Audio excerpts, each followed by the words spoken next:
ফিরে এলাম সংবাদ সারাদিন নিয়ে। এবার যে খবরে নজর রাখবো, বর্ধমানের মির্জাপুরে পথ অবরোধ কেন না পথ দুর্ঘটনা, যে ঘটনায় একজন আহত গুরুতরভাবে এবং একজন মৃত, এবং এই দুর্ঘটনা ঘটার সঙ্গে সঙ্গে এলাকাবাসী পথ অবরোধ করেন। তাদের অনেক অভিযোগ রয়েছে এবং পুলিশ এসে ওই অবরোধ তুলে দেয় এবং যেটা জানা যাচ্ছে বেশ কিছুক্ষণ পথ অবরোধ করেন এলাকাবাসী।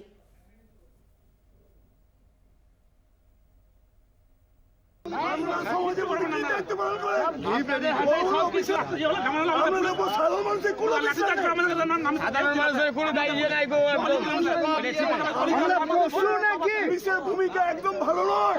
পুলিশ একটা হাম নাই, একটা হাম করে না গাড়িওয়ালা।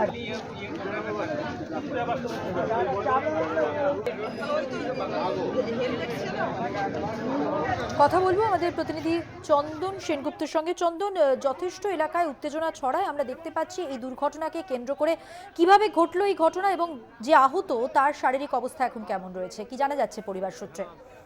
মধুবন, প্রথমেই বলে রাখি, ঘটনাটি ঘটেছে বর্ধমানের শহরে ঢোকার ঠিক মুখে মির্জাপুর এলাকায়। এই মির্জাপুর এলাকার রাস্তাটা সংকীর্ণ অর্থাৎ সরু। প্রত্যক্ষদর্শীরা জানাচ্ছেন যে বেলা 12:30 নাগাদ মোটর বাইকে করে বাবা ও ছেলে, বাবা সঞ্জয় মুখার্জি এবং ছেলে সায়ন মুখার্জি, দুজনে মিলে বর্ধমান যাচ্ছিল। কলিগ্রামে তাদের বাড়ি। সেই সময় একটি বাস, যে বাসটি কৃষ্ণনগর থেকে বর্ধমান যাচ্ছিল, সেই বাসটি একটি লরিকে ওভারটেক করতে গেলে সাইডে দিয়ে যাচ্ছিল, সে ডান দিক দিয়ে তার সাইডে মোটর বাইক আরোহী যাচ্ছিল, সেই সময় তাকে পিষে দিয়ে চলে যায়। প্রত্যক্ষদর্শীরা জানাচ্ছেন শুধু পিষে দেওয়াই নয়, যখন সে পড়ে যায়, পড়ে যাওয়ার পর তার ওপর চাকা মাথার ওপর দিয়ে চলে যায়। তড়িঘড়ি তারা তাদের দুজনকেই বর্ধমান মেডিকেল কলেজে হাসপাতালে পাঠায় এলাকাবাসীরা, এবং ডাক্তাররা গেলে পরে ওই সঞ্জয় মুখার্জিকে মৃত বলে ঘোষণা করে, অর্থাৎ বাবা সঞ্জয় মুখার্জি মৃত এবং ছেলে সায়ন মুখার্জিকে তারা গুরুতর জখম অবস্থায় মেডিকেল কলেজ হাসপাতালে ভর্তি করে নেয়। এবং প্রত্যক্ষদর্শীরা যেটা বলছেন, সেই কারণেই তারা আজকে পথ অবরোধ করেছে। এই রাস্তাটি খুব সংকীর্ণ এবং প্রত্যেক দিন যানজটের সৃষ্টি হয়। শুধু যানজট বললে ভুল হবে, নিত্যদিন দুর্ঘটনা ঘটে এবং বারবার প্রশাসনকে জানিয়েও কোনো নিয়ন্ত্রণ হয়নি, কোনো অবস্থার কোনো পরিবর্তন হয়নি, সেই একই অবস্থা রয়ে গেছে। প্রতিনিয়ত দুর্ঘটনা। এইটা যেহেতু দিয়ানদিঘি থানার মধ্যে পড়ে, সেহেতু এখানে আসে দিয়ানদিঘি থানার পুলিশ, এবং দিয়ানদিঘি থানার পুলিশ এসে অবস্থা নিয়ন্ত্রণ আনার চেষ্টা করে এবং প্রথম দিকে ব্যর্থ হয়। প্রায় 1.5 ঘন্টা ধরে চলে অবরোধ। তারপরে তারা যখন পুলিশ তাদেরকে বোঝায় যে আমাদের হাতে তো সংকীর্ণ রাস্তা চওড়া করার কোনো উপায় নেই, আমরা নিশ্চয়ই ঊর্ধ্বতন কর্তৃপক্ষকে জানাবো, তবে এমতো অবস্থায় ওখানে সিভিক নিয়োগ করা হচ্ছে এবং স্পিড ব্রেকার রাখা হচ্ছে 4টে, যার ফলে নিয়ন্ত্রণ করবে যান অনেকটাই। এমন কথা বলার পর, আশ্বাস পাওয়ার পর অবরোধকারীরা কিন্তু অবস্থান বিক্ষোভ বা অবরোধ তুলে নেয়। এরপর যেটা জানা যাচ্ছে, প্রত্যক্ষদর্শীরা যেটা বলছে, অবরোধ তারা তুলে নিয়েছে ঠিক কথাই, কিন্তু আগামী দিনে যদি এই রাস্তার ব্যবস্থা ঠিক না করে তাহলে নিত্যদিন দুর্ঘটনা কবলে পড়বে এলাকার মানুষ এবং বাইরের মানুষ।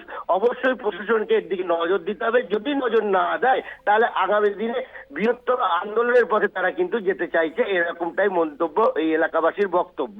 মধুবন্তী। ধন্যবাদ চন্দন। কথা বললাম আমাদের প্রতিনিধি চন্দন সেনগুপ্তর সঙ্গে। এবং এবার শুনবো এলাকাবাসী যারা বিক্ষোভ দেখাচ্ছিলেন, যারা অবরোধ করেছিলেন পথ, তারা কি বলছেন, তাদের বক্তব্য। এইখান দিয়ে বেরোচ্ছিল একটা বাইকওয়ালা, আসছিল কলিয়া থেকে, কলিগ্রাম থেকে। তিনি সাইডে যাচ্ছিলেন, উনি বাসওয়ালাকে, একটা লরিওয়ালাকে ওভারটেক করার জন্য বাইকওয়ালাকে চেপে দিলেন। বাইকওয়ালা পড়ে গেল, বাইকওয়ালার মাথার ওপর দিয়ে চলে গেল। বাসটা কোন দিক দিয়ে যাচ্ছিল? বাসটা আসছিল কৃষ্ণনগর থেকে, মানে বর্ধমান থেকে কৃষ্ণনগর থেকে আসছিল, আর ওনারা কলিগ্রাম থেকে বর্ধমান থেকে যাচ্ছিল বাইকে ছিল বাবা ছেলে। বাবা মারা গেছে। তারপরে এখানে এরকম অবস্থা, রাস্তা দুদিকে খারাপ, রাস্তা ছোট অবস্থার জন্য এরকম পরিস্থিতি।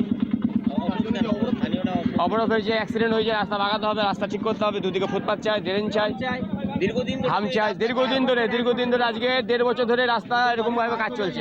মানে রাস্তা কি ছোট হয়ে গেছে? রাস্তা ছোট হয়ে গেছে, প্রচন্ড ছোট হয়ে গেছে, আগের তুলনায় আরো 2 ফুট ছোট হয়ে গেছে। আপনারা কি চাইছেন? আপনারা চাইছি একটা বিল্ডিং চাই, রাস্তাটা যেন ঠিক হয়, রাস্তা চওড়া হোক, রাস্তার সাইডে ড্রেন হোক, ফুটপাথ হোক, যেন একটা বাইক গেলে যেন একটা বাস সাইড দিতে পারে। কতক্ষণ অবরোধ করে রেখেছে? এটা আমাদের 1 ঘন্টা 1.5 ঘন্টা অবরোধ আছে।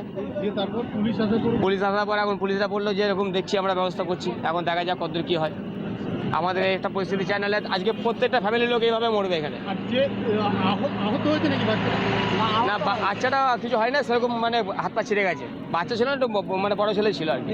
হ্যাঁ, বাড়ি ছিল কুড়িগ্রাম। যে গাড়িটা চালাচ্ছিল সেই মারা গেছে নাকি? হ্যাঁ, যে গাড়ি চালাচ্ছিল সে মারা গেছে। নাম পাওয়া গেছে? নাম সঞ্জয় হাজিরা না কি বেশ বললো আমি, মুখার্জি, সঞ্জয় মুখার্জি। রানা মুখার্জি। ছেলেটার নাম রানা মুখার্জি। সঞ্জয় মুখার্জি, ডাকনাম রানা। আপনারা কি ওর জন্য বেঞ্চ? হ্যাঁ, আপনি এসে বলুন, আপনি বলুন। আমার নাম শিবু দত্ত। হ্যাঁ, শিবু দত্ত।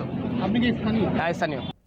ঘটনাটা বলতে উনি ওনার ছেলে, লেভেলে ধর। উনি আর ওনার ছেলে দুজনে মিলে গাড়ি নিয়ে আসছিলেন। ওনার ছেলেকে পলিগ্রাম বাড়ি ওনাদের, ওনারা বর্ধমান যাচ্ছিলেন ট্রেন ধরানোর জন্য ছেলেকে। তো সেই অবস্থায় এখানে যারা স্থানীয় যারা দেখেছেন তারা বলছেন যে বালি ছিল রাস্তায়, সেইখানে গাড়িটা স্কিড করে যায়। তো উনি সামলাতে না পেরে ডান দিকে পড়ে যান, আর ছেলে বাঁ দিকে পড়ে যায়। তো পিছন এই দিক থেকে নবদ্বীপগামী একটা বাস আসছিল, বিদ্যানগর বর্ধমান। হ্যাঁ, তো সেই বাসটা একদম মাথার উপর, শুক্রিয়া, বিদ্যানগর বর্ধমান। টাইম আন্দাজ 8:30 হবে নাকি এরকম। বর্ধমান থেকে কুসুমগ্রামের দিকে যাচ্ছিল। ওনারা পলিগ্রাম থেকে বর্ধমানের দিকে আসছিলেন, উনি ওনার ছেলেকে চাপাতে নিয়ে আসছিলেন ট্রেন ধরাবেন বলে। হ্যাঁ, স্টেশন যাচ্ছিলেন। ওনার ভালো নাম হচ্ছে সঞ্জয় মুখার্জি, ডাকনাম রানা। ছেলে বাসগুলো কি খুব জোরে যায়? প্রচণ্ড জোরে যায়, প্রচণ্ড জোরে। আর এই রাস্তাটা মোটামুটি আজ 2 বছর ধরে এইভাবে পড়ে আছে, বাগানের কোনো ইয়ে নেই। আপনারা সাইডে দেখুন, যা বোল্ডার পড়ে আছে, একটু পাস দিতে পারবে না।